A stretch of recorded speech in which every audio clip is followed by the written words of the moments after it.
اذ عرض علیہ بالعشی الصافنات الجیاد.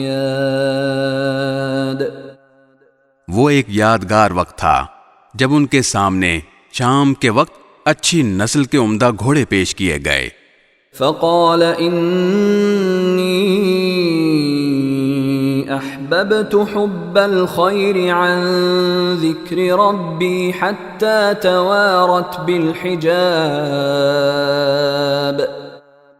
تو انہوں نے کہا میں نے اس دولت کی محبت اپنے پروردگار کی یاد ہی کی وجہ سے اختیار کی ہے یہاں تک کہ وہ اوٹ میں چھپ گئے. ردوها علی فطفق مسحا بالسوق والاعناق. اس پر انہوں نے کہا ان کو میرے پاس واپس لے آؤ.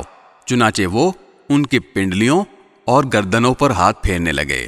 وَلَقَدْ فَتَنَّا سُلَيْمَانَ وَأَلْقَيْنَا عَلَى كُرْسِيِّهِ جَسَدًا ثُمَّ أَنَابَ. اور یہ بھی واقعہ ہے کہ ہم نے سلیمان کی ایک آزمائش کی تھی اور ان کی کرسی پر ایک دھڑ لا کر ڈال دیا تھا. پھر انہوں نے اللہ سے رجوع کیا. قال رب اغفر لي وهب لي ملكا لا ينبغي لأحد من بعدي إنك أنت الوهاب.